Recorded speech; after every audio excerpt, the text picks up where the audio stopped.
안녕하세요. 세상 살아가는 이야기를 나누는 건행인 생사입니다. 오늘은 전라도의 김혜인 씨 사연을 들려드리겠습니다. 저는 전라북도 전주에 사는 67세 김혜인입니다. 5년 전 45세 노총각 아들 정수를 위해 베트남 며느리를 맞이했어요. 중매업체 사장님이 조심스럽게 말했습니다.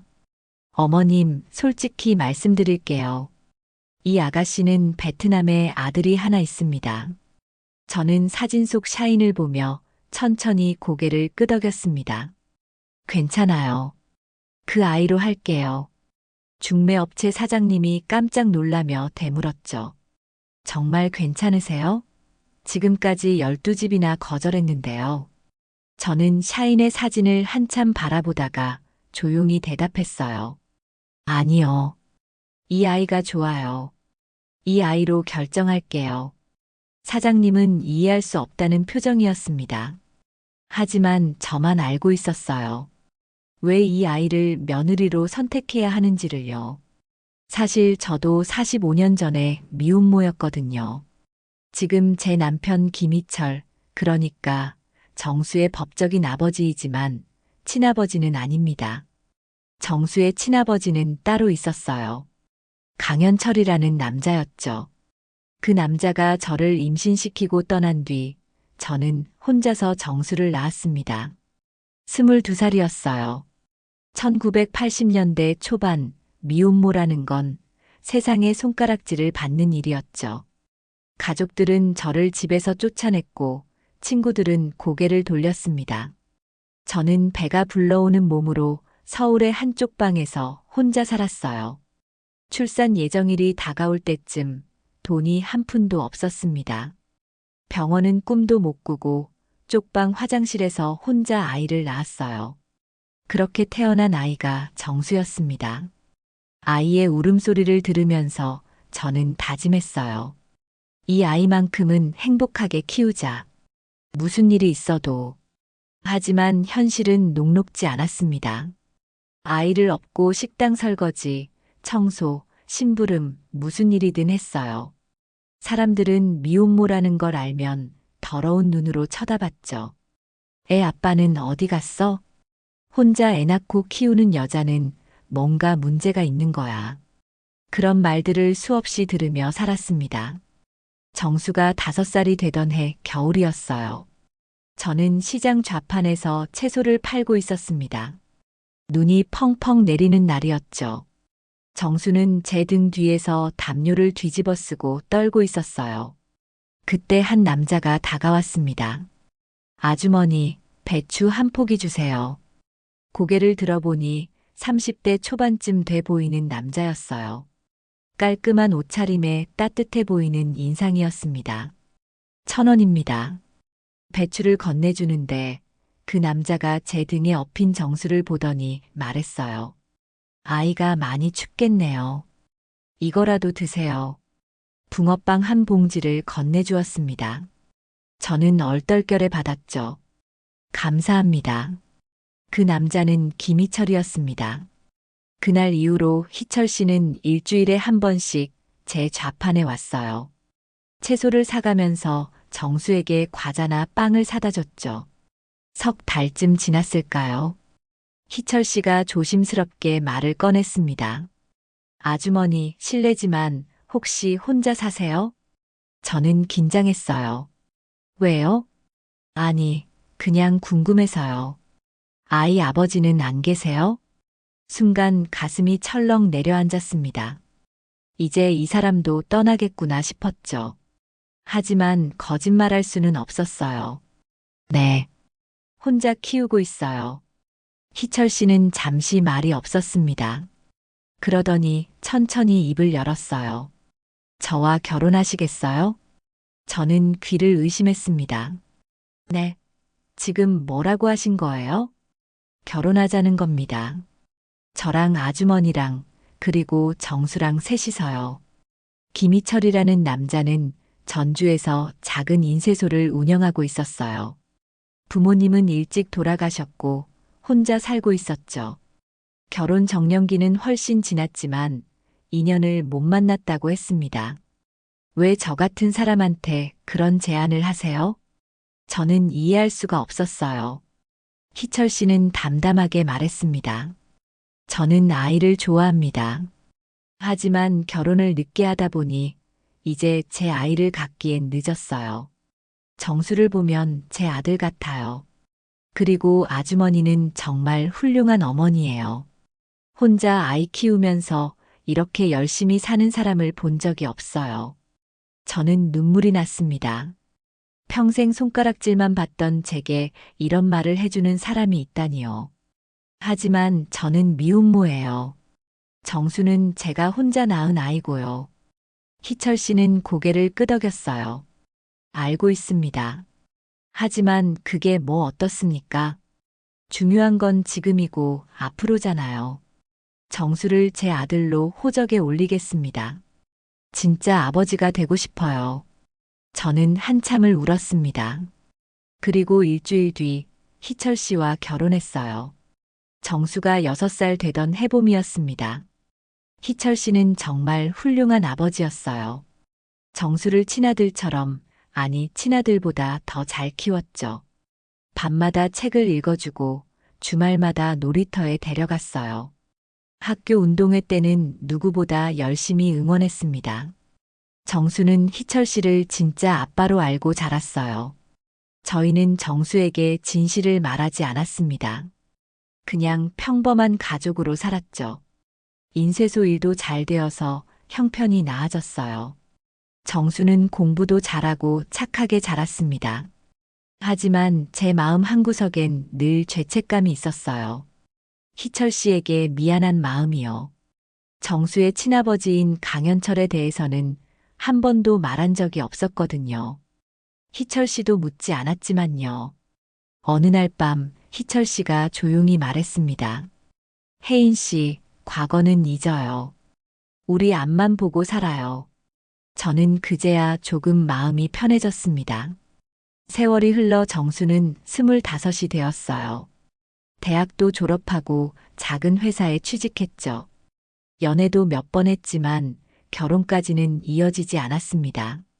30이 넘어가고 35이 되고 40이 되었어요. 정수는 여전히 결혼을 못했습니다. 희철 씨와 저는 걱정이 태산 같았죠. 왜 결혼을 안 하니? 엄마, 아직 인연을 못 만났어요. 정수는 그렇게 말했지만 저는 알고 있었어요. 우리 집이 가난했던 과거 때문에 상대 부모들이 반대하는 경우가 많았다는 거요. 정수가 45이 되던 해였습니다. 희철 씨가 말했어요. 혜인 씨, 이제 우리가 나서야 할 것 같아요. 중매라도 해야지. 저도 동의했습니다. 그래서 중매업체를 찾아갔죠.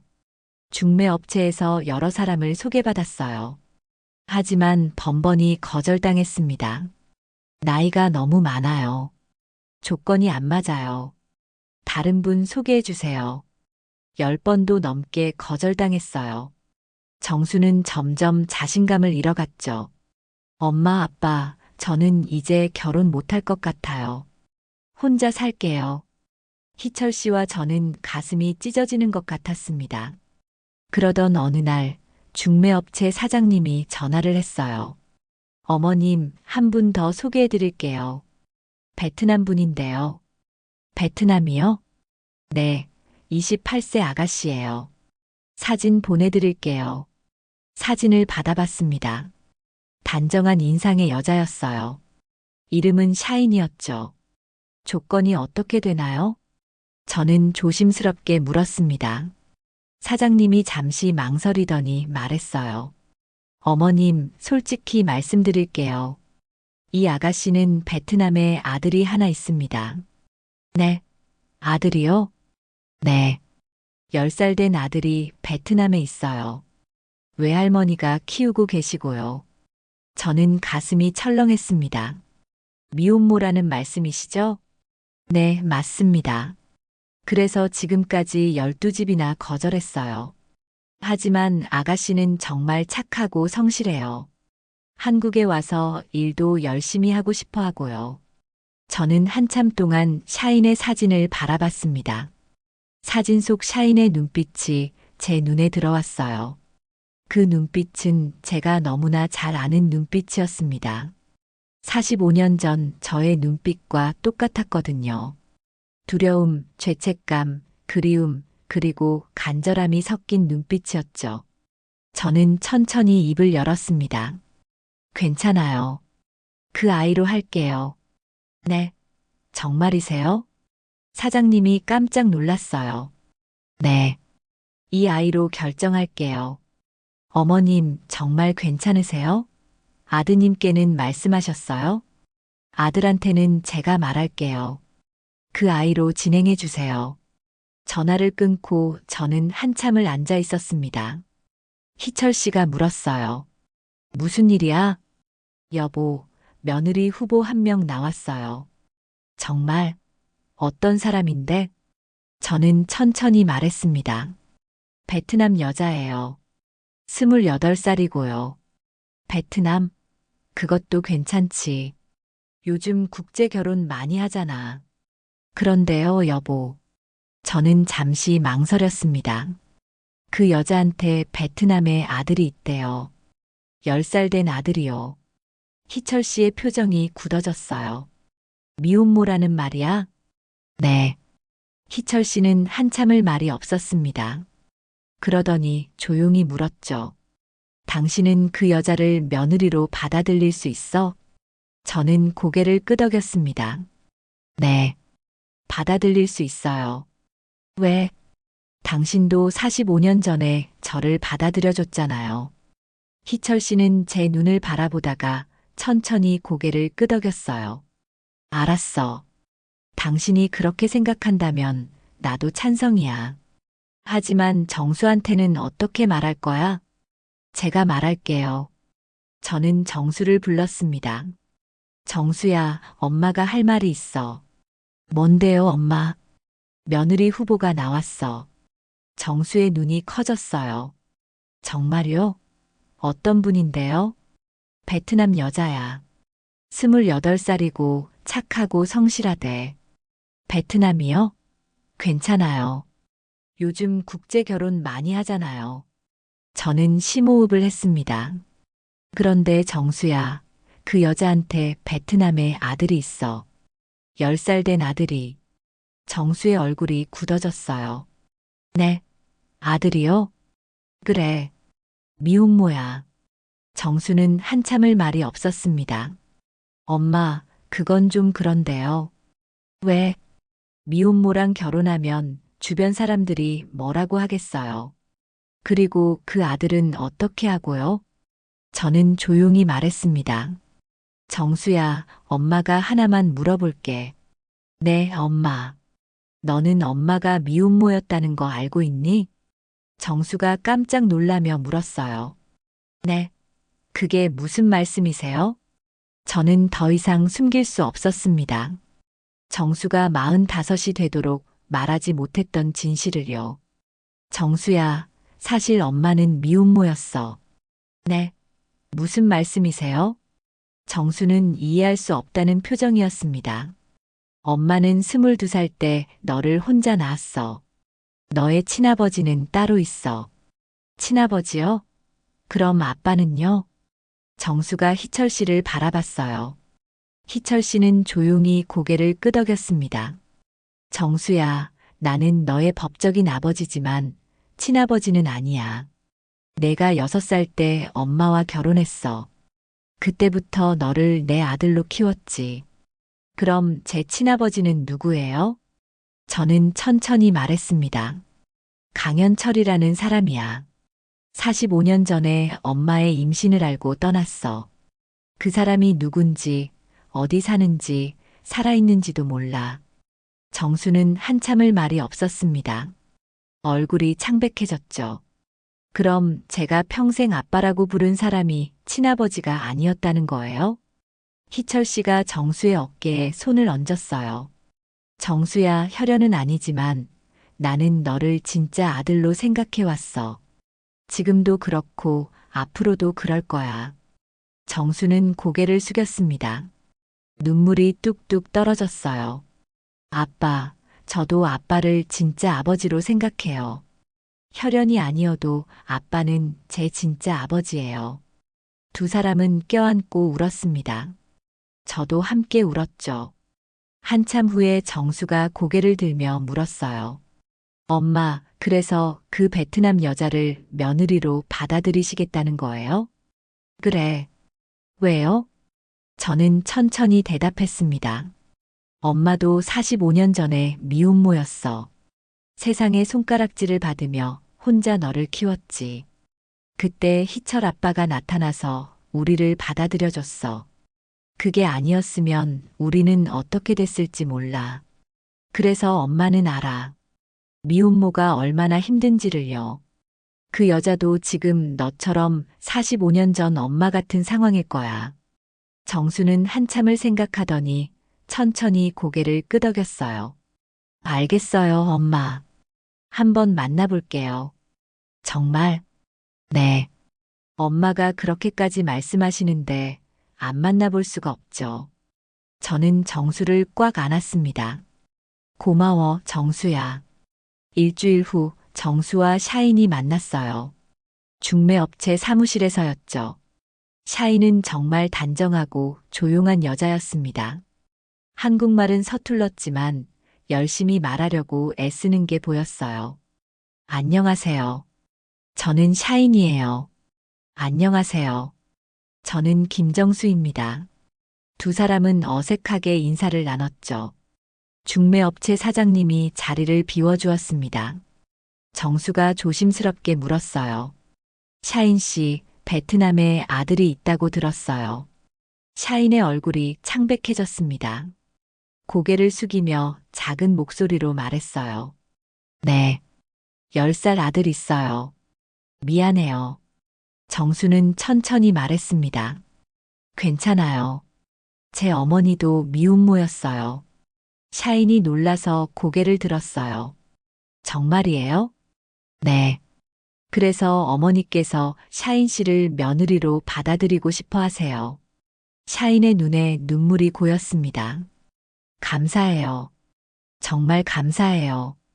그렇게 두 사람은 한 달 동안 만나고 결혼을 결심했습니다. 샤인은 한국에 왔고 저희 집에서 함께 살기 시작했어요. 샤인이 우리 집에 온 지 일주일쯤 지났을 때였어요. 저는 샤인이 밤마다 우는 소리를 들었습니다. 이불 속에서 작은 소리로 훌쩍이는 소리였죠. 처음엔 모른 척 했어요. 샤인도 제가 듣는 줄 모르고 소리 죽여 울었으니까요. 하지만 매일 밤 그 소리를 듣는 건 저도 가슴이 아팠습니다. 어느 날 저녁 샤인이 마당에서 전화를 하고 있었어요. 베트남 말로 누군가와 통화하는 소리가 들렸죠. 저는 모르는 척하며 빨래를 널었습니다. 샤인의 목소리가 떨리고 있었어요. 미나, 엄마야. 잘 지내니? 아들한테 전화하는 거구나 싶었어요. 응, 엄마도 잘 지내. 밥 잘 먹고 있어? 할머니 말씀 잘 들어야 해. 알았지? 엄마가 곧 갈게.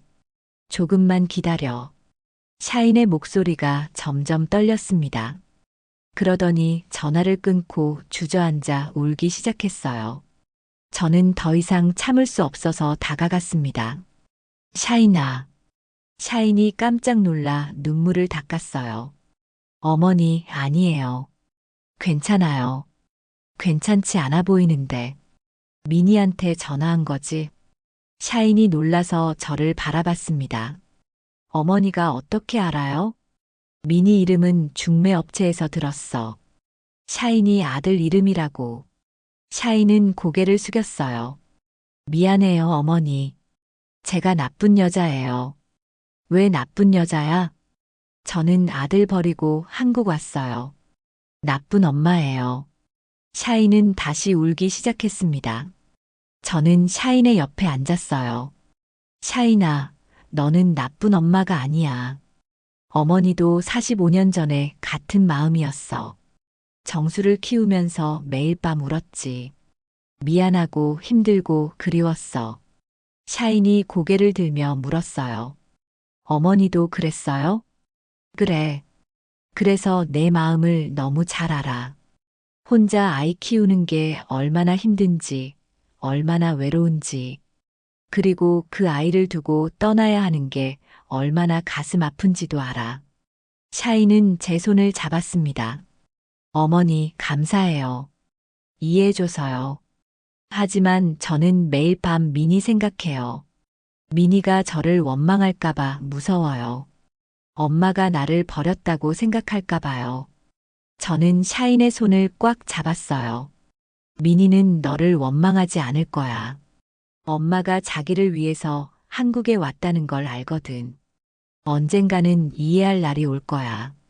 샤이는 고개를 끄덕였지만 눈물은 멈추지 않았습니다. 그날 이후로 저는 더욱 샤인을 따뜻하게 대했어요.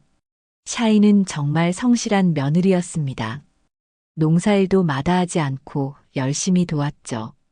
시장에 나가서 채소도 팔았어요. 한국말이 서툴렀지만 손님들에게 열심히 설명하려고 애썼습니다. 정수와의 사이도 좋았어요. 정수는 샤인을 정말 아껴줬죠. 샤인아, 힘들면 쉬어. 내가 할게. 아니에요. 괜찮아요. 샤인은 항상 열심히 일했습니다. 하지만 밤이 되면 여전히 울었어요. 저는 그 소리를 들으며 가슴이 아팠습니다. 그렇게 1년이 지나고 2년이 지나고 3년이 지났어요. 샤이는 여전히 밤마다 울었고 미니한테 전화했습니다. 저는 생각했어요. 언제쯤 샤인이 나한테 진실을 말할까? 언제쯤 미니를 보고 싶다고 말할까? 저는 기다렸습니다. 샤인이 용기를 낼 때까지요.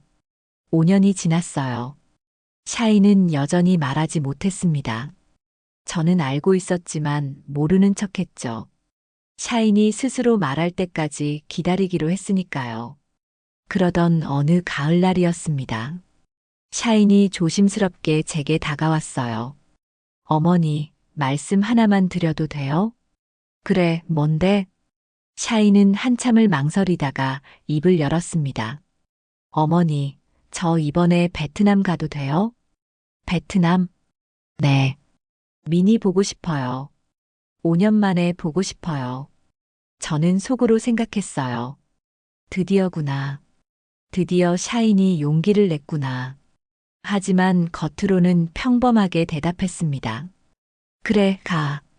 당연히 가야지. 샤인이 눈물을 글썽이며 물었어요. 정말요? 괜찮아요? 그래. 그리고 샤인아.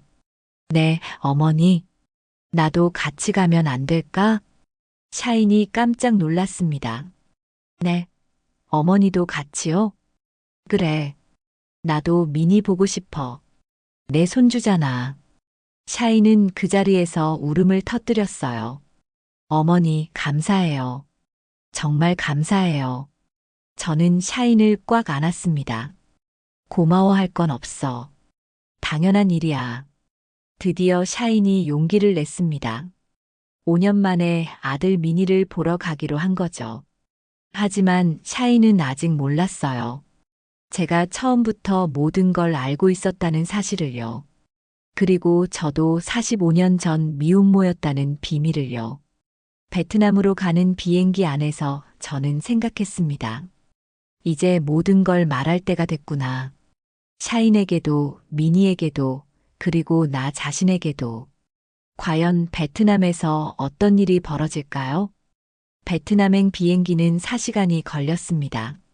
샤인은 옆자리에서 계속 손을 비비꼬며 불안해했어요. 어머니, 미니가 저를 알아볼까요? 5년이나 지났는데요. 저는 샤인의 손을 잡았습니다. 알아볼 거야. 엄마를 어떻게 잊겠니? 하지만 저를 원망하면 어떡해요? 원망하지 않을 거야. 미니는 착한 아이잖아. 샤인은 고개를 끄덕였지만 여전히 불안해 보였어요. 저는 창밖을 바라보며 생각했습니다. 45년 전 제 모습이 떠올랐거든요. 정수가 5살이었을 때 저도 이렇게 불안했었죠. 내가 제대로 키울 수 있을까? 이 아이가 나중에 나를 원망하지는 않을까? 매일같이 그런 생각을 했었어요. 비행기가 호치민 공항에 착륙했습니다. 샤인의 손이 더 세게 제 손을 쥐었어요. 어머니, 저 너무 떨려요. 괜찮아. 내가 옆에 있잖아. 공항을 나와 택시를 탔습니다. 샤인의 고향은 호치민에서 차로 3시간 거리에 있는 작은 시골 마을이었어요. 택시 안에서 샤인은 계속 창밖을 바라봤습니다. 눈에서 눈물이 주르륵 흘러내렸죠. 샤인아, 울지 마. 어머니, 5년 동안 정말 보고 싶었어요. 매일 밤 미니 꿈을 꿨어요. 미니가 저를 부르는 꿈이요. 저는 샤인의 등을 토닥여줬습니다. 3시간이 지나고 드디어 마을에 도착했어요. 작은 시골 마을이었습니다. 낡은 집들이 다닥다닥 붙어 있었고 좁은 길에는 오토바이들이 지나다녔죠. 샤인이 택시에서 내리더니 한참을 그 자리에 서 있었어요. 저기가 우리 집이에요. 샤인이 가리킨 곳은 작은 단층 집이었습니다. 페인트가 벗겨진 낡은 집이었죠. 샤인은 천천히 집 쪽으로 걸어갔습니다. 저도 뒤따라갔어요. 대문을 열고 마당으로 들어섰습니다. 그 순간이었어요. 집 안에서 한 아이가 뛰어나왔습니다. 10살쯤 돼 보이는 남자아이였어요. 미니였습니다. 미니는 마당에 서 있는 샤인을 보더니 멈춰 섰어요. 그리고 천천히 다가왔습니다. 엄마. 미니의 작은 목소리가 마당에 울려 퍼졌습니다. 샤인은 그 자리에 주저앉았어요. 미나, 엄마야. 미니는 더 이상 참지 못하고 샤인에게 달려갔습니다. 샤인은 미니를 꽉 안았어요. 미나, 미안해. 엄마가 정말 미안해. 보고 싶었어. 너무너무 보고 싶었어. 미니도 울기 시작했습니다. 엄마, 나도 보고 싶었어. 매일 밤 엄마 생각했어. 두 사람은 한참을 그렇게 안고 울었어요. 저는 조금 떨어진 곳에서 그 모습을 바라봤습니다. 가슴이 뭉클했어요. 45년 전 제가 정수를 안았을 때의 그 마음이 떠올랐거든요. 아, 이 아이만은 꼭 지켜야지. 그런 간절한 마음이요. 집 안에서 한 여자가 나왔습니다. 55세쯤 돼 보이는 여자였어요. 샤인의 어머니, 미니의 외할머니였죠. 샤인아, 왔구나. 샤인은 미니를 놓고 어머니에게 달려가 안겼습니다. 엄마, 다녀왔어요. 고생 많았다, 우리 딸. 샤인의 어머니는 저를 보더니 공손히 고개를 숙였어요. 저도 고개를 숙였습니다. 안녕하세요. 저는 샤인 시어머니 김혜인입니다. 반갑습니다. 샤인 어머니예요. 우리는 집 안으로 들어갔습니다. 좁고 낡은 집이었지만 깨끗하게 정돈되어 있었어요. 샤인의 어머니가 차를 내왔습니다. 멀리서 오시느라 고생하셨어요. 아니에요. 오고 싶었어요. 미니는 샤인의 옆에 바짝 붙어 앉았어요. 샤인의 손을 꽉 잡고 있었죠. 엄마, 이제 한국 안 가? 미니가 불안한 표정으로 물었습니다. 샤인은 미니의 머리를 쓰다듬었어요.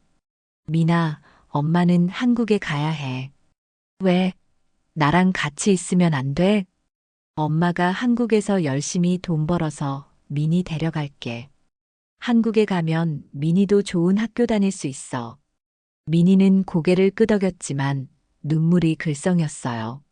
저는 그 모습을 보며 가슴이 아팠습니다. 저녁을 먹고 난 뒤 샤인과 미니는 방에 들어갔어요. 저는 샤인의 어머니와 마당에 앉아 있었습니다. 샤인 어머니, 미니를 잘 키워주셔서 감사합니다. 샤인의 어머니가 고개를 숙였어요.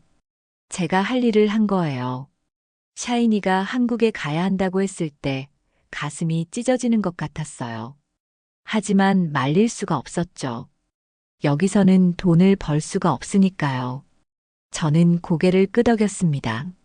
샤이니는 한국에서 정말 열심히 살고 있어요. 농사일도 마다하지 않고 시장에서 장사도 해요. 착하고 성실한 며느리예요. 샤인의 어머니가 눈물을 글썽였어요. 감사합니다. 우리 샤이니를 잘 봐주셔서요. 샤이니가 미혼모라는 거 알고도 며느리로 받아주셨잖아요. 그게 얼마나 큰 은혜인지 몰라요. 저는 잠시 망설이다가 입을 열었습니다. 사실 저도 45년 전에 미혼모였어요.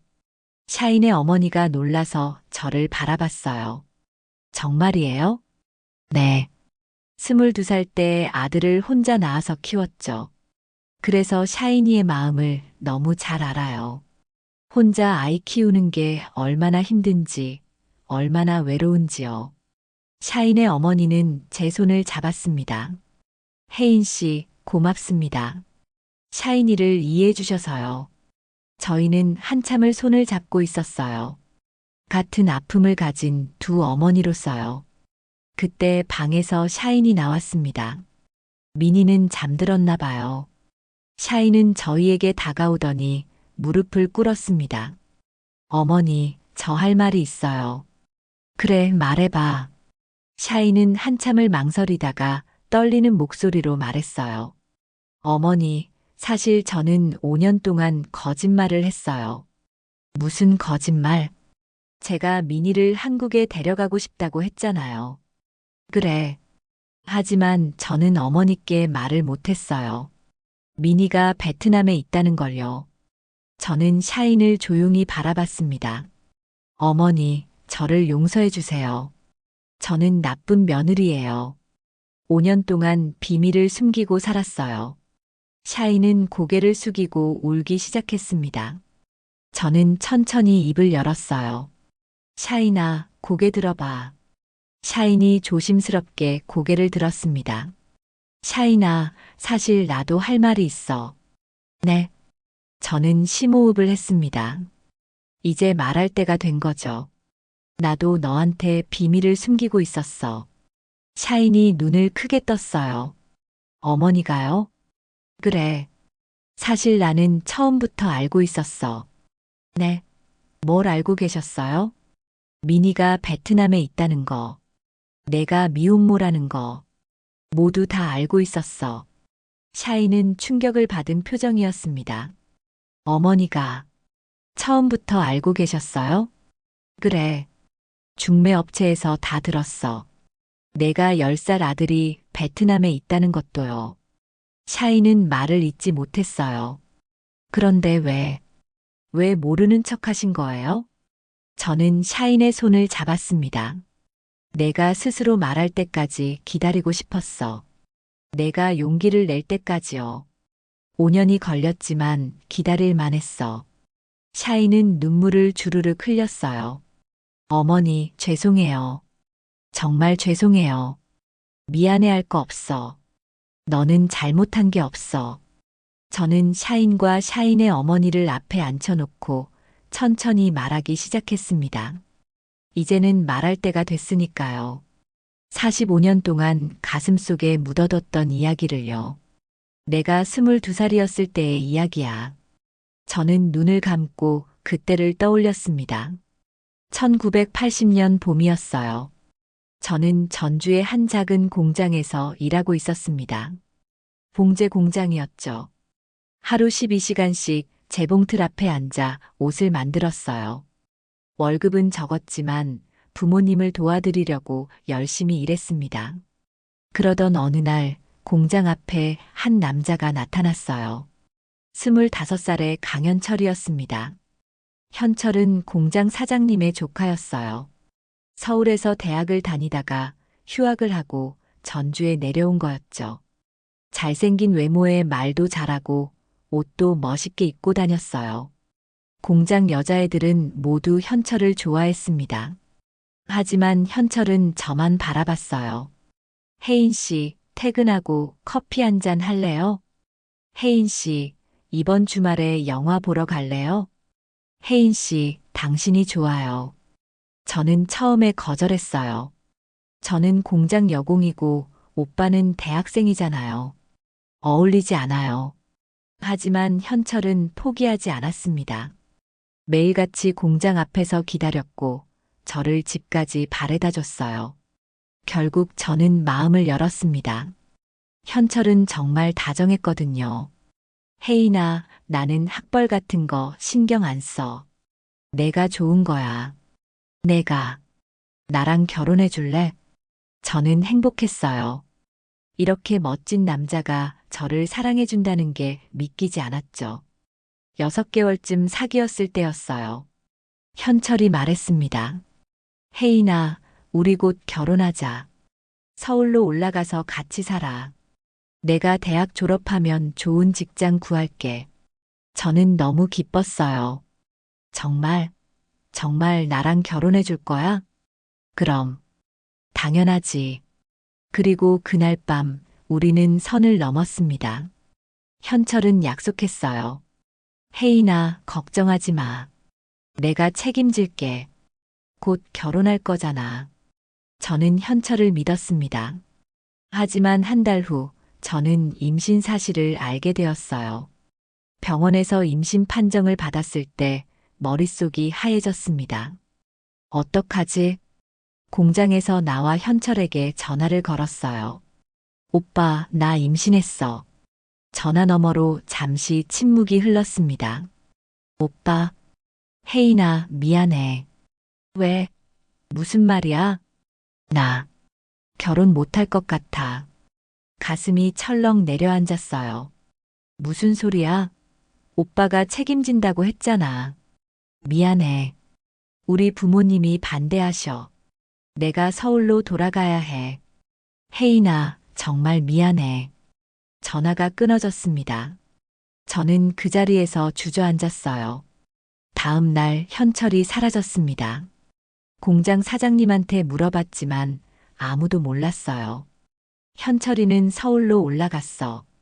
연락처도 안 남기고 갔더라고. 저는 절망했습니다.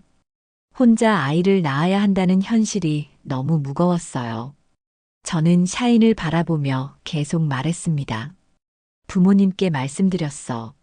아빠, 엄마, 저 임신했어요. 아버지는 화를 내셨어요. 뭐, 결혼도 안 하고 애를 가졌어? 그 남자는 어디 있어? 서울로 가버렸어요. 연락도 안 돼요. 어머니는 울면서 말씀하셨죠.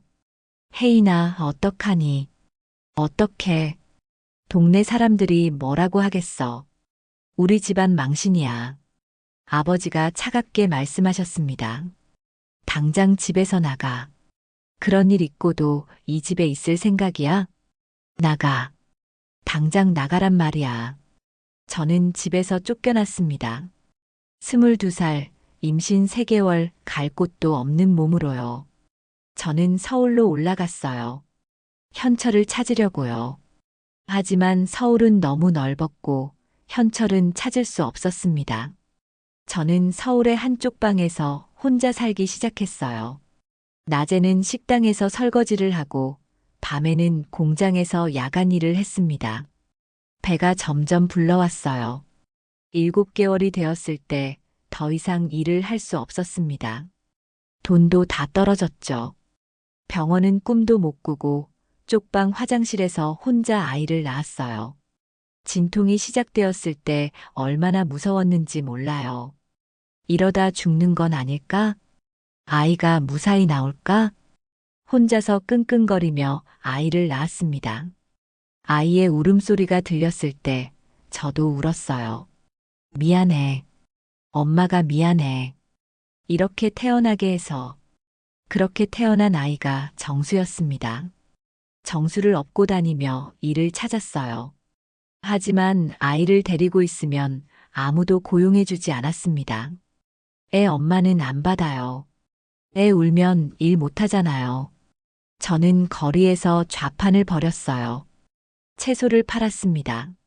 눈이 오나 비가 오나 아이를 등에 업고 장사를 했죠.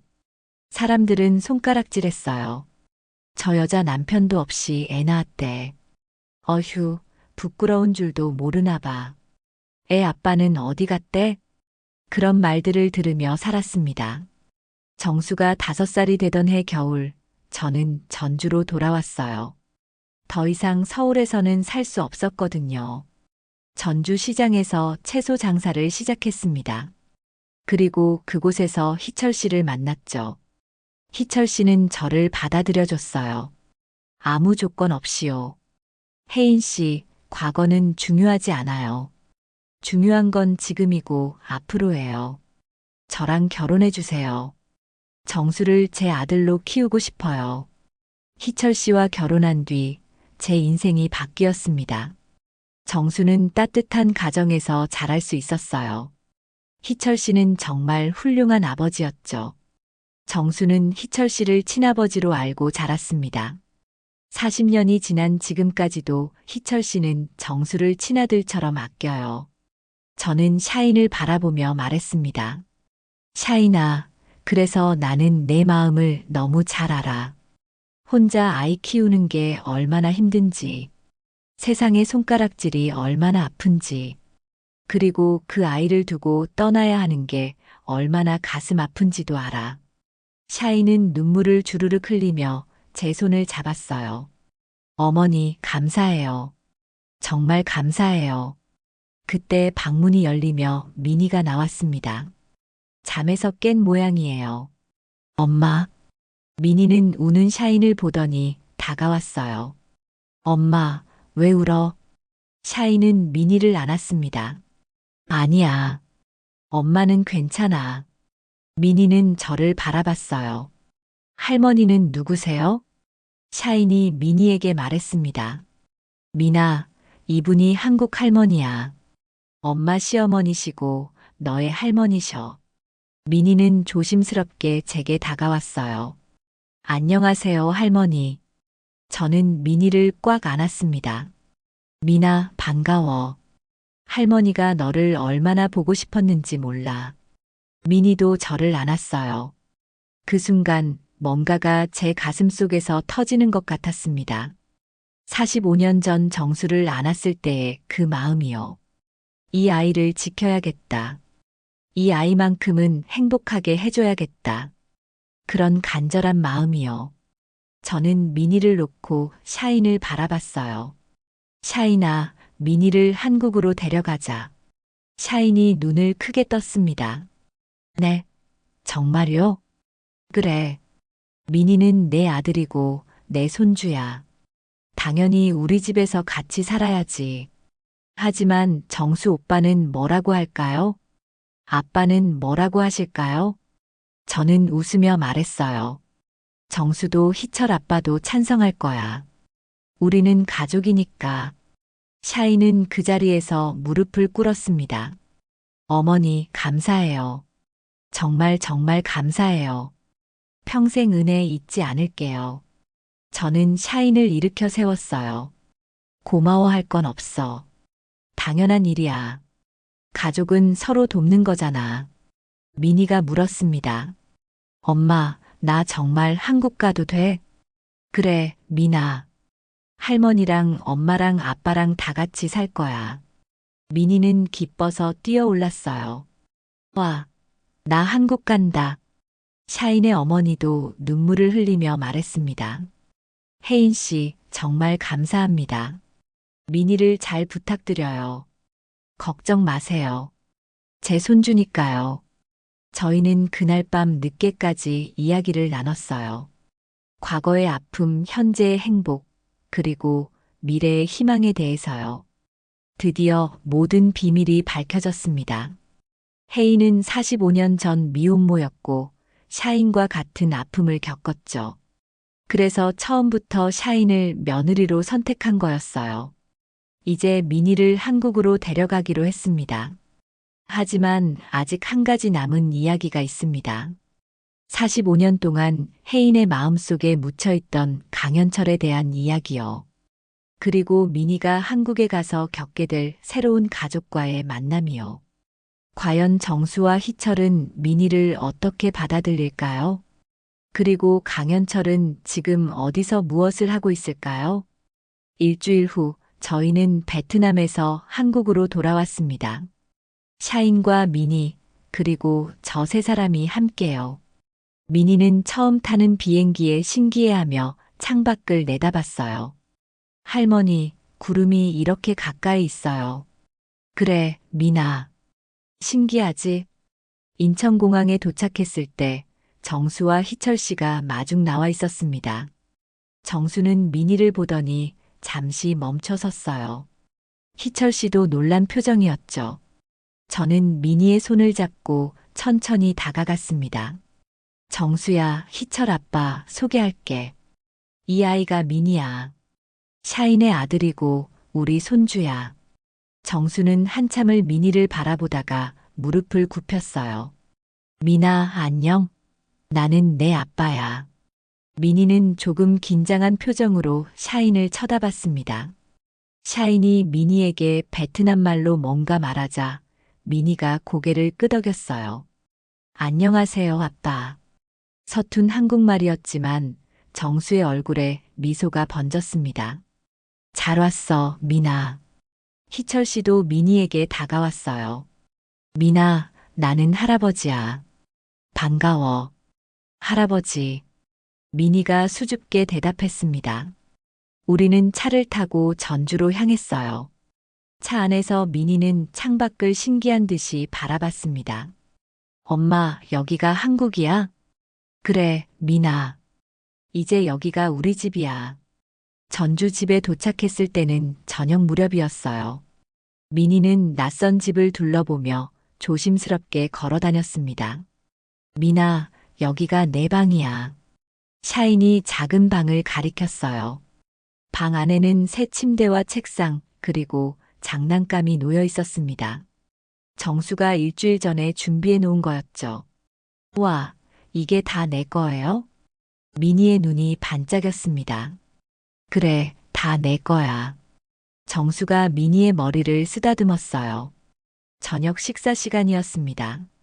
식탁에는 김치찌개, 불고기, 계란말이, 나물 반찬이 차려져 있었어요.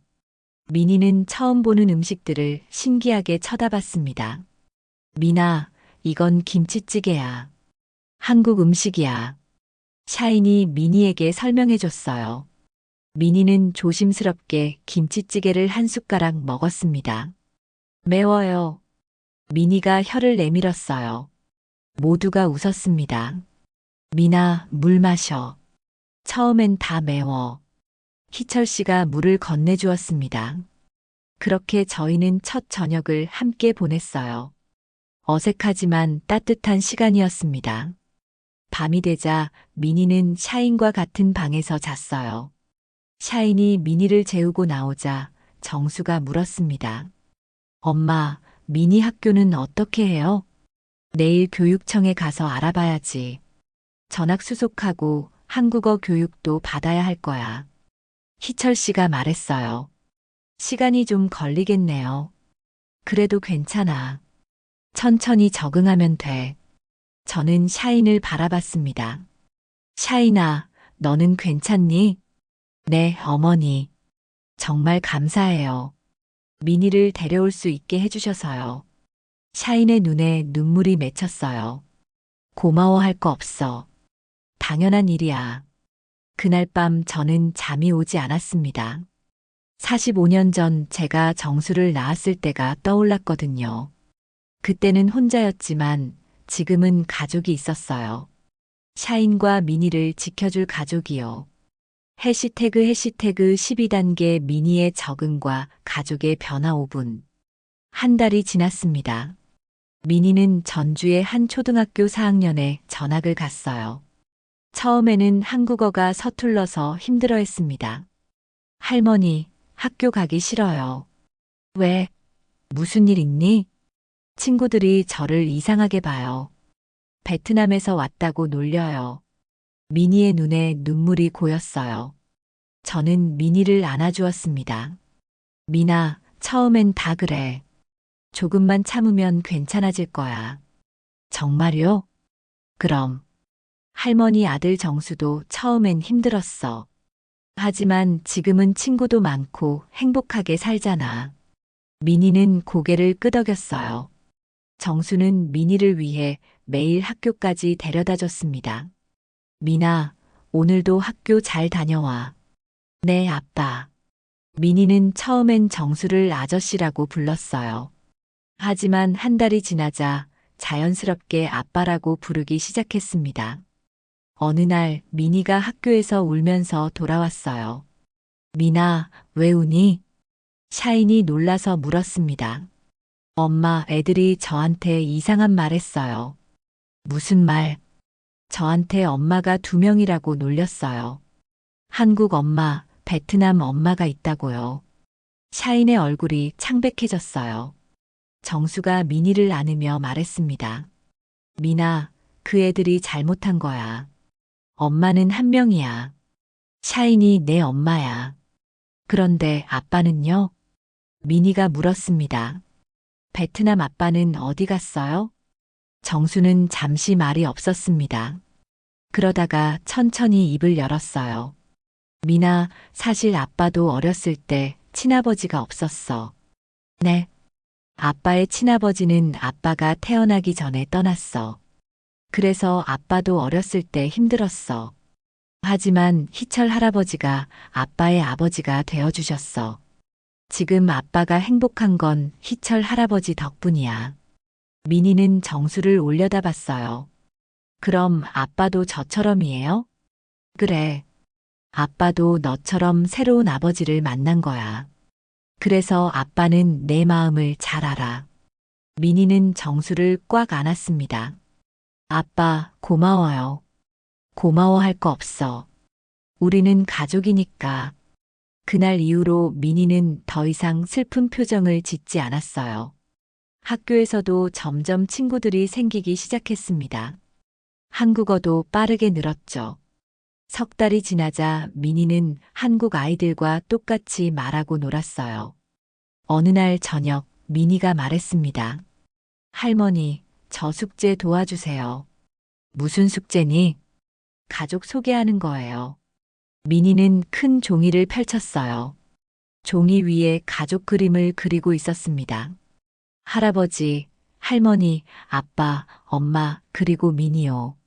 할머니, 여기에 뭐라고 쓸까요? 뭐라고 쓰고 싶은데? 저희 가족은 사랑으로 만들어졌어요. 민희가 또박또박 말했습니다. 저는 눈물이 났어요. 그래, 미나. 그렇게 써. 우리 가족은 사랑으로 만들어진 거야. 민희는 열심히 글씨를 썼습니다. 그 모습을 보며 저는 생각했어요. 혈연이 전부가 아니구나.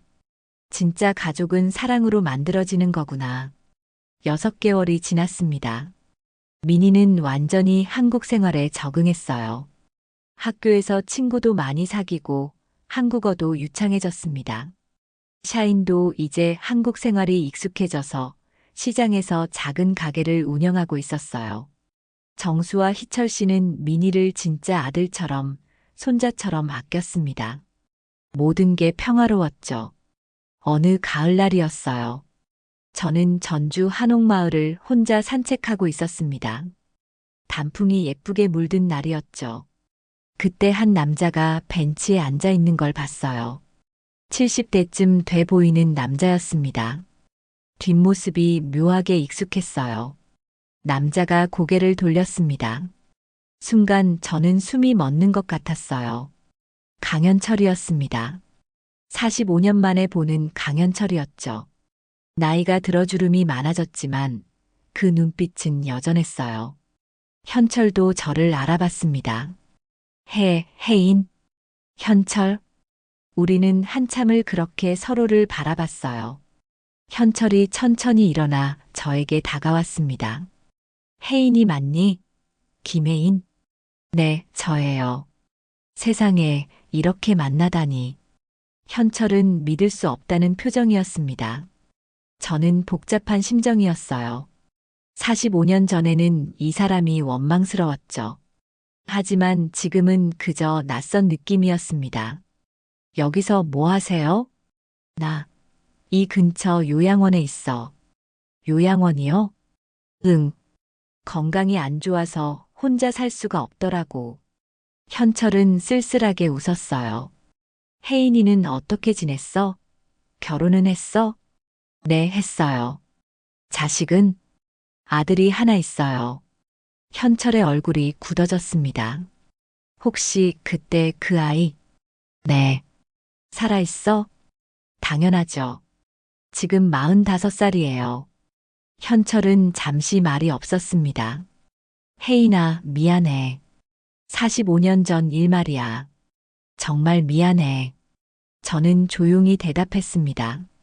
이제 미안하다는 말은 필요 없어요. 그때는 원망했지만 이제는 아니에요.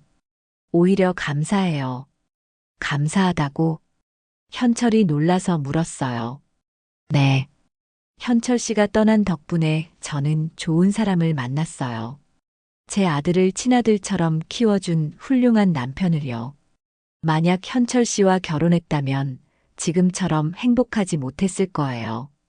현철은 고개를 숙였습니다. 나는 바보였어. 부모님 말씀 듣고 너를 버린 거. 결국 부모님도 일찍 돌아가시고 나도 혼자 늙었어. 결혼도 못하고 자식도 없고 너를 버린 게 평생 후회돼. 저는 현철을 바라봤어요. 불쌍하다는 생각이 들었습니다. 하지만 동정심은 아니었어요. 현철 씨, 과거는 잊으세요. 저는 이제 행복해요. 현철 씨도 남은 인생 행복하게 사세요. 저는 돌아서서 걸어가기 시작했습니다. 혜인아, 현철이 저를 불렀어요. 네, 그 아이, 내 아들, 이름이 뭐야? 정수예요. 김정수, 정수. 현철이 천천히 이름을 되뇌었습니다. 혹시 내가 정수를 한번 볼 수 있을까? 저는 고개를 저었어요. 아니요. 정수는 자기 아버지가 누군지 알아요. 하지만 그건 김희철이에요. 현철 씨가 아니에요. 정수한테는 희철이 친아버지예요. 현철은 고개를 끄덕였습니다. 알겠어. 미안해. 그럼 이만 가볼게요. 저는 다시 걸어가기 시작했어요. 뒤돌아보지 않았습니다. 45년 전의 아픔은 이미 치유되었으니까요. 집에 돌아왔을 때 모두가 저녁을 준비하고 있었어요. 샤인이 김치찌개를 끓이고 미니가 상을 차리고 있었습니다. 정수는 아빠 희철 씨와 함께 거실에서 뉴스를 보고 있었죠. 어머니, 다녀오셨어요? 샤인이 반갑게 맞이했습니다. 응, 다녀왔어. 할머니, 미니가 달려와 저를 안았어요. 미나, 학교 잘 다녀왔니? 네. 오늘 수학시험 100점 맞았어요. 정말, 우리 미니 대단한데? 저는 미니를 안아 올렸습니다. 저녁 식사 시간이었어요. 식탁에는 김치찌개, 제육볶음, 계란말이, 나물 반찬이 차려져 있었습니다. 자, 다들 모였으니 밥 먹자. 희철 씨가 말했어요. 우리는 둘러앉아 밥을 먹기 시작했습니다. 할아버지, 할머니, 아빠, 엄마 잘 먹겠습니다. 미니가 큰 소리로 인사했어요. 그래, 많이 먹어. 희철 씨가 미니에게 반찬을 집어줬습니다. 미나, 이거 먹어봐. 할아버지가 만든 거야. 와, 맛있어요. 미니가 환하게 웃었습니다. 저는 그 모습을 보며 행복했어요. 이게 진짜 가족이구나 싶었죠. 혈연이 아니어도, 나라가 달라도, 과거가 어떻든, 사랑으로 함께하는 게 진짜 가족이구나. 식사를 마치고 거실에 모여 앉았습니다. 미니가 물었어요. 할머니, 우리 가족 사진 찍어요. 가족 사진? 네. 학교에서 가족 사진 가져오라고 했어요. 정수가 핸드폰을 꺼냈습니다. 그래, 찍자. 다 같이 모여. 우리는 소파에 둘러앉았어요. 희철 씨와 저, 정수와 샤인, 그리고 미니까지요. 자, 웃어요. 하나, 둘, 셋. 찰칵. 사진이 찍혔습니다. 정수가 사진을 보여줬어요. 와, 잘 나왔다. 사진 속에는 환하게 웃고 있는 우리 가족이 있었습니다. 저는 그 사진을 보며 생각했어요. 45년 전 저는 혼자였습니다. 아무도 저를 받아주지 않았죠. 하지만 희철 씨가 나타나 저를 구해줬어요. 그리고 지금 저는 샤인을 구할 수 있었습니다. 샤인과 미니에게 가족을 만들어줄 수 있었죠. 어머니, 무슨 생각하세요? 샤인이 물었습니다. 응, 아무것도 아니야. 그냥 행복하다고 생각했어. 저도 행복해요, 어머니. 어머니가 저를 받아주지 않았다면 미니와 이렇게 살 수 없었을 거예요. 정말 감사해요. 샤인의 눈에 눈물이 맺혔어요. 저도 샤인의 손을 잡았습니다. 샤인아, 고마워할 거 없어. 우리는 가족이니까. 그날 밤 저는 일기를 썼습니다. 45년 만에 쓰는 일기였어요. 오늘 강현철을 만났다. 45년 만이었다. 예전 같았으면 원망스러웠겠지만 이제는 아무 감정이 없다. 오히려 불쌍하다는 생각이 들었다. 나는 행복한 가족이 있지만 그는 혼자니까. 결국 사람은 혼자 살 수 없다. 가족이 필요하다. 혈연으로 이어진 가족이 아니어도 사랑으로 이어진 가족이면 충분하다. 우리 집에는 지금 5명이 산다. 희철, 정수, 샤인, 미니, 그리고 나. 모두 다른 피를 가졌지만 모두 사랑으로 이어져 있다. 정수는 내가 낳았지만 희철의 아들이다. 미니는 샤인이 낳았지만 정수의 아들이다. 우리는 모두 다른 출발점에서 시작했지만 같은 곳에 도착했다. 가족이라는 곳에. 나는 이제 편안하다. 45년간 가슴속에 묻어뒀던 죄책감도 사라졌다. 샤인을 도와줌으로써 나 자신도 치유되었다. 과거의 상처는 이제 흉터가 되었고 그 흉터는 이제 아프지 않다. 오히려 그 흉터가 나를 더 강하게 만들었다. 더 따뜻하게 만들었다. 미움모였던 과거가 부끄럽지 않다. 그 과거가 있었기에 지금의 내가 있다. 그 과거가 있었기에 샤인을 이해할 수 있었다. 샤인과 미니를 우리 가족으로 만들 수 있었다. 인생은 참 신기하다. 45년 전 나를 구해준 희철이 지금은 샤인을 구하는데 함께하고 있다. 그리고 우리 아들 정수도 미니의 아버지가 되어주고 있다. 사랑은 이렇게 순환하는 것이구나. 받은 사랑을 다시 나눠주는 것. 그렇게 사랑은 계속 이어지는 것이구나. 일기를 다 쓰고 나자 마음이 평온해졌어요.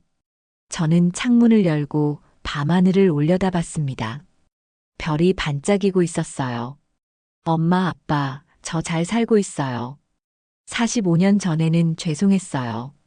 하지만 이제는 행복해요. 제가 받은 사랑을 다시 나눠주며 살고 있어요. 바람이 불어왔습니다. 따뜻한 바람이었어요.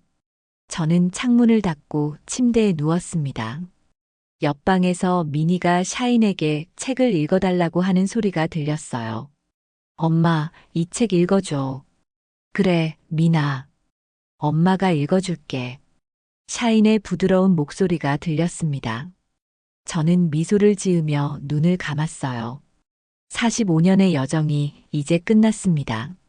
아니, 끝이 아니라 새로운 시작이었죠. 우리 가족의 새로운 시작이요. 이 이야기를 듣고 계신 여러분도 받은 사랑을 베푸는 사랑으로 세상을 살아간다면 행복한 인생이 되리라 생각합니다. 긴 이야기 들어주셔서 감사합니다. 구독과 알람으로 다음 이야기도 기대해 주세요.